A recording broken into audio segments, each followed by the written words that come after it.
Assalamu alaikum, dear students. Hope you will be fine at your respective places. Today our topic is chapter number 2, that is what is democracy and why democracy, of class 9th subject political science. Dear students, जब हम political science की बात करते हैं तो first thing जो हमारे दिमाग में आती है वो है डेमोक्रेसी या डेमोक्रेटिक कंट्री। लेकिन ये डेमोक्रेसी होती क्या है और इस डेमोक्रेसी की इतनी ज़्यादा नीड क्यों है, ये हम पढ़ेंगे इस पर्टिकुलर चैप्टर में। तो सबसे पहले देखेंगे डेमोक्रेसी के बारे में इब्राहिम लिंकन की क्या उसने कौन सी व्यू दी थी democracy about democracy. Democracy is government according to Abraham Lincoln, democracy is government by the people, of the people and for the people। यानी लोग ही चुनते हैं, लोगों के लिए ही होती है ये डेमोक्रेसी और लोग ही रूल करते हैं।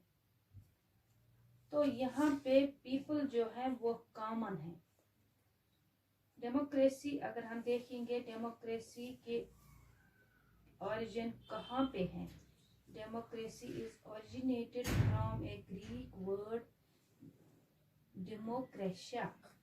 Demo means people, kratia means rule. Democratia का मतलब ही होता है a rule by the people, यानी rule by the people। ऐसा नहीं कि लोग ही रूल करते हैं, नहीं। यहाँ पे अगर हम देखेंगे लोग तो सारे के सारे लोग इकट्ठा होकर रूल तो नहीं करते हैं, but they actually choose their own representatives and those representatives like leaders take rules, they make policies which are good, beneficial for the people। जो ये रिप्रेजेंटेटिव होते हैं जिनको ये चुनते हैं एज लीडर्स, तो वही फैसला लेते हैं जनता की या अवाम की खुशी का, उनकी भलाई का काम वही करते हैं। सिंपल सी डेफिनेशन लेंगे हम। A simple definition, democracy is a form of government in which the rulers are elected by the people।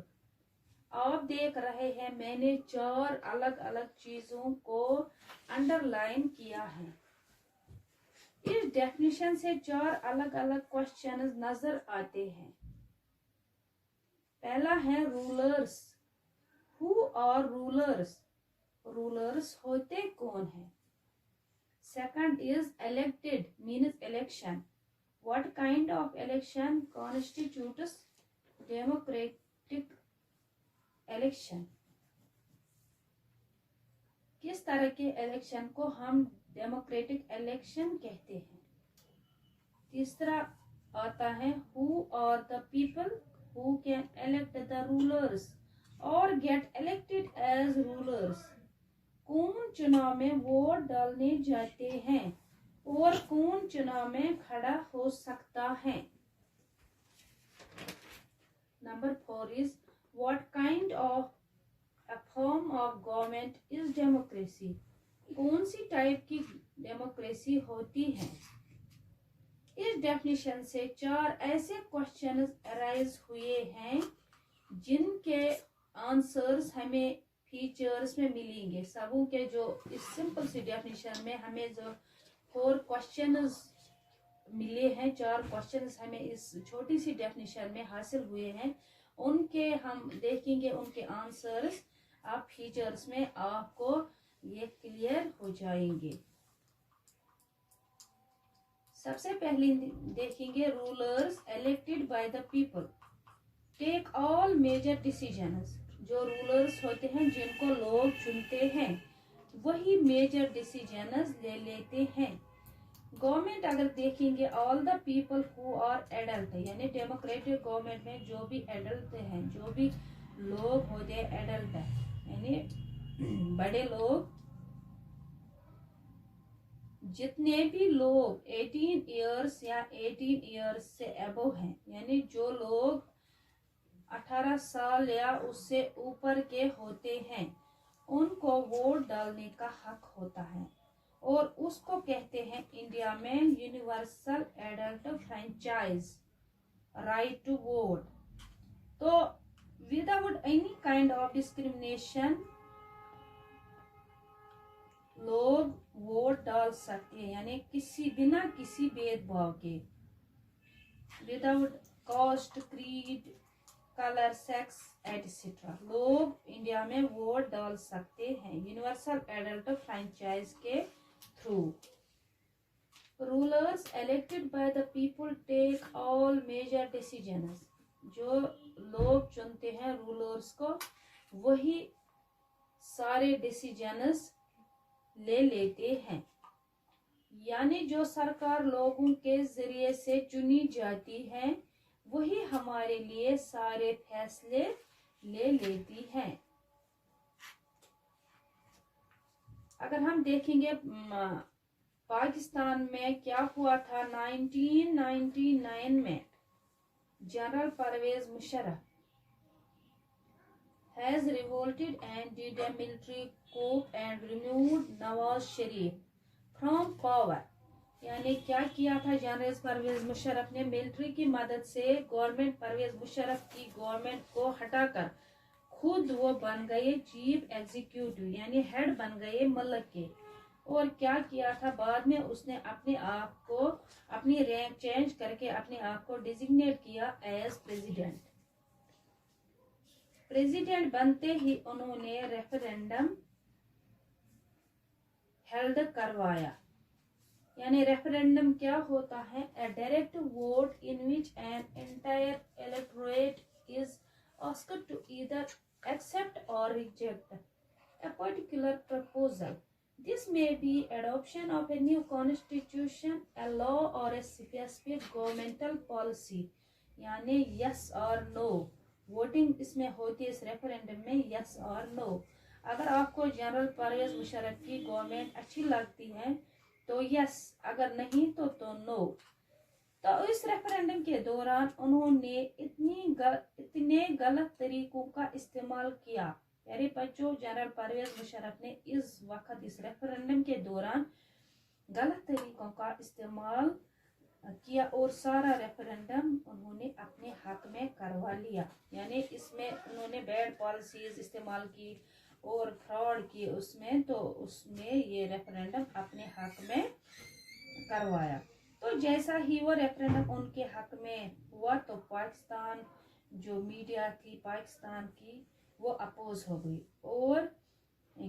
और कहा कि जितना भी ये रेफरेंडम हुआ सारा का सारा कंट्री में जो भी ये रेफरेंडम हुआ सारा का सारा फ्रॉड है, यानी गलत करार दिया इस रेफरेंडम को पाकिस्तान की जनता ने या पाकिस्तान की मीडिया ने, जो भी वहां पे जो पार्टीज थी। इन अगस्त 2002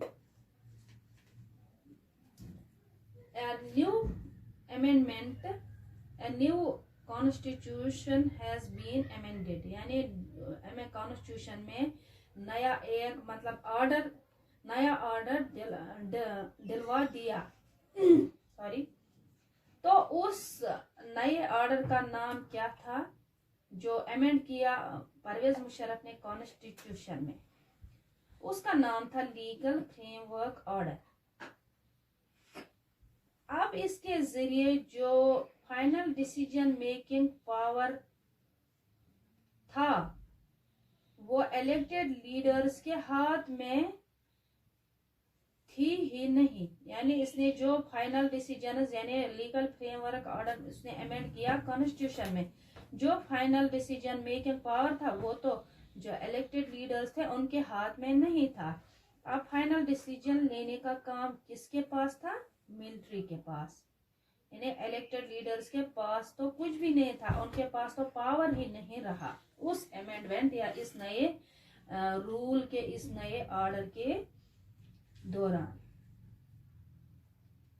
प्यारे बच्चों, क्या मिलिट्री को लोगों ने चुना, वहां की मिलिट्री को लोगों ने चुना जो पाकिस्तान में उस वक्त रूल कर रही थी 2002 में, तो नहीं चुना लोगों ने।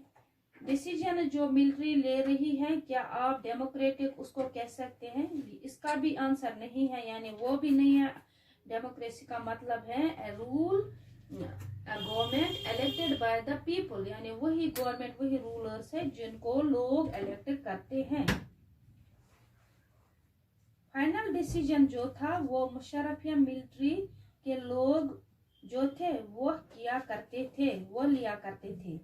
क्या इन सबको लोगों ने चुना? इसका यानी जो मुशर्रफ थी या उसकी मिलिट्री जो थी जिनके हाथ में पावर्स थे, उनको भी लोगों ने नहीं चुना था। एक कंट्री में अगर डेमोक्रेसी है तो सबसे ज्यादा जरूरी है वहाँ अच्छे से वहाँ डेमोक्रेसी अच्छे से काम करे। तो जितने भी रूलर्स हैं, लोग जिन्हें इलेक्ट करते हैं और वही रूलर्स डिसीजन ले, तब तो वो कहलाएगी डेमोक्रेटिक कंट्री। तो पाकिस्तान में तो वैसा नहीं था, अगर रूलर्स थे तो वही फाइनल डिसीजन ले लेते, लेकिन लीगल फ्रेमवर्क ऑर्डर के दौरान तो ये कुछ भी नहीं था, उनके पास तो कुछ भी नहीं था, ना ऑर्डर्स ना फाइनल डिसीजन, ना उनके पास पावर्स थे। तो जिस वक्त जनरल परवेज मुशर्रफ पाकिस्तान के प्रेसिडेंट थे, पाकिस्तान डेमोक्रेटिक कंट्री नहीं थी, यानी उस वक्त तो पाकिस्तान डेमोक्रेटिक कंट्री नहीं थी, क्योंकि डेमोक्रेटिक कंट्री में जो पावर्स होते हैं वो होते हैं इलेक्टेड रूलर्स के हाथ में, क्योंकि एक इलेक्टेड गवर्नमेंट के पास ये राइट नहीं था कि वो फाइनल डिसीजन ले सके। फाइनल डिसीजन लेने का काम उस वक्त मिलिट्री के पास था, और मिलिट्री को लोगों ने नहीं चुना था। इसीलिए डेमोक्रेसी का जो ये फर्स्ट फीचर जो हमने पढ़ा, major decisions by elected leaders, ये तो नहीं था पाकिस्तान में, ऐसा उस वक्त नहीं था, तो हम नहीं कह सकते पाकिस्तान में उस वक्त डेमोक्रेटिक कंट्री थी।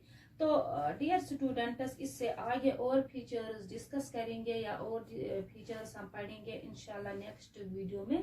तब तक के लिए अल्लाह हाफिज।